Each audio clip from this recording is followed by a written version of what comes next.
জীবনে সব কিছুরই একটা পরিবর্তনের প্রয়োজন আছে। সেটা হোক পরিবেশের, আবার হোক খাবার দাবারের। আসসালামু আলাইকুম। আমার নতুন আরেকটা ব্লগে আপনাদের স্বাগত জানাই। আজ শনিবারে আমি একটা চ্যালেঞ্জ নিয়েছি পরিবর্তনের। সেই পরিবর্তনটা কিসের সেইটা এই পুরো ভিডিও জুড়েই রয়েছে। সবাই আপনারা সাথে থেকে উপভোগ করবেন। তো চলুন আজকের পরিবর্তনটা এবার শুরু করি। প্রতিদিনকার মতোই সেই সকালবেলা ঘুম থেকে ওঠা, প্রয়োজনীয় কাজকর্ম সারা, তারপরে যেভাবে প্রবাহমান জীবন সেই রকম করেই আসা যাওয়া করা। মেয়েকে নিয়ে একটু স্কুলে যাচ্ছি, ওকে দিয়ে এসে আমি রান্নাবান্না করব। এই সমস্ত সবজিগুলো দিয়ে আজকে রান্না হবে। আর আজকে রান্না করব সম্পূর্ণভাবে পেঁয়াজ রসুন ছাড়া। পেঁয়াজ রসুনের যে দাম, সেই দামটা চিন্তা করে আমি আজকে এইটা হচ্ছে ট্রায়ালিং রান্নাবান্না। পেঁয়াজ রসুন ছাড়া খাওয়া যায় কি না সেটা রিসার্চ করার জন্যেই আজকের এই রান্নাবান্নাটা করছি। দেখাই যাক না কি হয়। আমার তো মনে হয় পেঁয়াজ রসুন ছাড়াও চলতে পারবো। তো এই সবজিগুলো রান্না করব, সাথে মাছও রান্না করব পেঁয়াজ রসুন ছাড়া। তারপরে সবজিগুলোতে তো কোনোটাতেই পেঁয়াজ রসুন দিব না, দেখি কেমন হয়। আর সেই রান্নাটা আপনাদেরকে সাথে নিয়েই করব। আমার মতো যারা নিম্ন মধ্যবিত্ত পরিবারে বিলং করেন, আপনাদের জন্যে হয়তোবা এটা হেল্পফুল হতে পারে। যদি আমার যদি ভালো লাগে তাহলে আপনাদেরও ভালো লাগবে বলে আমার বিশ্বাস। তো এখানে আমি কালো জিরা ফোড়ন দিয়ে রান্নাটা করব। পুরোটা রান্না আজকে যে 6-7টা পদ রান্না করব, সেই পুরোটা রান্নাই শুধুমাত্র কালো জিরা দিয়েই রান্না করব। প্রথমে এই করলাটাই ভাজি করে নিয়েছি। এখানে আমি 3টা না 4টা করলা নিয়েছি, ছোট ছোট সাইজের, এটা উস্তাই বলা যায়। তো এখানে হলুদও ব্যবহার করছি না করলা ভাজাতেও, শুধু লবণ, মরিচ আর তেল আর কালো জিরা ফোড়ন দিয়েছিলাম। এই যে অল্প একটু রান্না, 4 জনের পরিবার অল্প অল্প করে খাইলে এটা হয়ে যাবে। আর অনেকগুলো পদ যেহেতু থাকবে, বেশি কিছুর প্রয়োজন নাই। করলা রান্নাটা কমপ্লিট। এবার পর্ব আরেকটা রান্না। এখানেও সেম জিনিসই, যে কালো জিরাই ফোড়ন দিয়েছি আর একটু শুকনা মরিচ, কাঁচা মরিচ ছিল না বাসায়, এই কারণে শুকনা মরিচই ব্যবহার করছি। ঢেঁড়স ভাজা, এটাও পেঁয়াজ ছাড়াই করছি। এই ভাজাতেও কিন্তু আমি ব্যবহার করব না হলুদ, লবণ আর কালো জিরা দিয়ে এই ভাজাটাও করছি। তারপরে রান্না করব একটু ডাল। যেহেতু ভাজাভুজির তরকারি হচ্ছে, সেহেতু একটু ঝোলেরও দরকার আছে, সেটা মাথায় রেখে ডালটা রান্না করছি। এই করলা ভাজির পরে যে ঢেঁড়স ভাজিটাও কমপ্লিট। এটাও একটু অল্প পরিমাণেই করেছি, এত বেশি করি নাই, 1 বাটি আর কি, অল্প অল্প করে ভাগযোগ করে খেয়ে নিব। এবার করব মিষ্টি কুমড়া ভাজি। মিষ্টি কুমড়া ভাজিটাও সেম প্রসেসেই রান্নাটা করছি, একইভাবে, যে শুধুমাত্র শুকনা মশলাগুলো দিয়েই, শুকনা মশলা বলতে কালো জিরা আর মরিচ, তেল, এইগুলো দিয়েই। তো এইভাবে রান্না করে আজকে এক্সপেরিমেন্ট করছি পেঁয়াজ রসুন ছাড়া আমাদের ঠিক চলে কিনা। পেঁয়াজ রসুনের যে ঊর্ধ্বগতি দাম, আমার বাজারে গেলেই পেঁয়াজের দাম শুনলে, রসুনের দাম শুনলে আমার কিনতে ইচ্ছে করে না, জানেন। যে গতকাল রসুন কিনতে গিয়েছিলাম, তো রসুন কত, 1 পোয়া যদি 70 টাকা হয়, 4-7-28, 280 টাকা কেজি হলো রসুন। সেটা ওই যে বড় বড় কোয়ার যে রসুন, ইন্ডিয়ান মনে হয়, নাকি ইন্ডিয়ান না চায়না জানি না, ওই রসুনটা।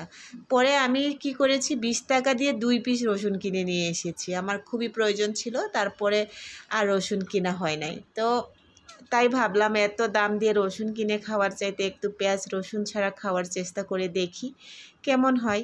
এই চিন্তা থেকে আজকের এই ব্লগের পরিকল্পনা। তো এই কাঁকরোলটাও ভাজি করে নিয়েছি। কথায় কথায় গল্প করতে করতে বেশ 3-4টা পদ আমি রান্না করে ফেলেছি। কাঁকরোলটা একটু কুচিয়ে ভাজি করলাম, মানে ছোট ছোট করে। তারপরে এই যে ডালেও হলুদ আর লবণ দিয়েছি, ডালটা সিদ্ধ হয়ে গেছে। এই ছোট সাইজের রুই মাছ, এটা রান্না করব মূলা দিয়ে। একটু হলুদ আর লবণ মাখিয়ে ভেজে নিতে হবে। এটা ছোট সাইজের রুই মাছ, যে কতটা ভালো লাগবে জানি না, কিন্তু আমাদের কাছে বেশ ভালোই লাগে, যেহেতু আমাদের অভ্যাসটাই এরকম নিম্ন মধ্যবিত্ত পরিবার। আমাদের তো আর বিশাল বড় বড় মাছ খাওয়া হয় না, তাই এই ছোট ছোট মাছগুলোতেও আমরা সুখ খোঁজার চেষ্টা করি। তো এই মাছগুলোকে একটু কড়া করে ভেজে রান্না করব। যেহেতু বেশি মশলা ব্যবহার হবে না রান্নায়, সেহেতু একটু এই কারণে একটু ডিফারেন্সভাবেই আজকে রান্নাটা করব। মাছটা ভাজা অলরেডি হয়ে গেছে, এখন বাকি আরও 2 পিস আছে, এগুলো ভেজে রান্নাটা বসিয়ে দিব। তার আগে একটু এই মাছটা ভাজা হয়ে গেলে ডালটা ফোড়ন দিতে হবে, আর ডালটা ফোড়ন দেওয়ার জন্যে আমি এই কড়াইটাই ব্যবহার করব।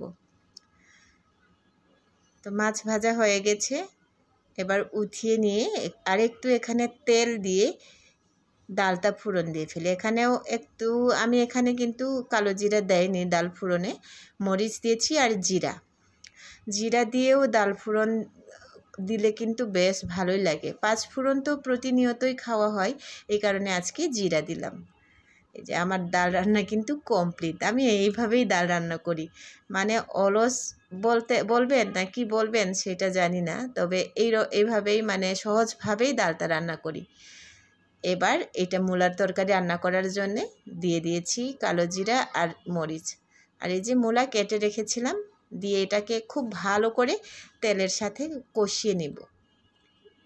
তো এই রান্নাটা খাওয়ার পরে মানে এখন তো ব্লগটা যখন দিচ্ছি তখন তো অনেক দেরি হয়ে গেছে, এটা তো আসলে দুপুরে খাওয়া হয়ে গেছে আর রাত্রের জন্যে, মানে এই যে এতগুলো পদ রান্না করলাম, 7টা পদের তরকারি রান্না করেছি, এইগুলো দিয়ে আজকে দুপুর আর রাত পর্যন্ত চলেছিল।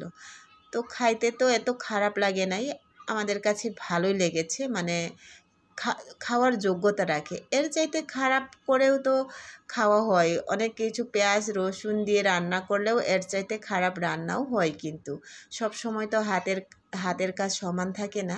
রান্নার সময় হয়তো বা কোনো দিন একটু খুবই ভালো হয়, কোনো দিন একটু খারাপ হয়, এরকম চলতেই থাকে।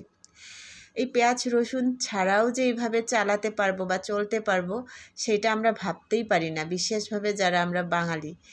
অনেক পরিবার আছে যাদেরকে চিনি, তাদের কথা বলছি। অনেক পরিবার আছে যে পেঁয়াজ রসুন যদি বাসায় না থাকে তাহলে রান্নাটাই করতে চান না, এরকম অনেক পরিবার আছে, দেখেছি। কিন্তু আমার কাছে সেইটা পেঁয়াজ রসুন ছাড়া রান্না করাটা কোনো ব্যাপার বলে মনে হয় না। তো আসলে আজকে তো আমি আপনাদের সাথে ভিডিওটা আজকে শেয়ার করেছি এইভাবে পেঁয়াজ রসুন ছাড়া রান্নাটা, কিন্তু তার আগেও আমি কিন্তু পেঁয়াজ রসুন ছাড়া বেশ অনেক তরকারি রান্না করি। যেমন শাক ভাজি করলেও বিশেষ বিশেষ ক্ষেত্রে শুধু রসুন আর কি দিয়েই রান্না করে ফেলি, রসুন আর কালো জিরা দিয়ে রান্না করে ফেলি। তো এইভাবেই আর কি করে নিলাম, সেইটা আপনাদের সাথেও শেয়ার করলাম। আর এখন এই যে আমড়া আছে, সে আমড়াটার একটু চাটনি করে নেব। তো এটার জন্যেও কালো জিরা আর তেজপাতা দিয়েছি আর শুকনা মরিচ ভেজে এই আমড়াটাকে খুব ভালো করে কষিয়ে নিয়ে চিনি দিয়ে তারপরে সুন্দর করে একদম গোটা গোটা করে এটাকে কষিয়ে এই চাটনিটা বানাবো।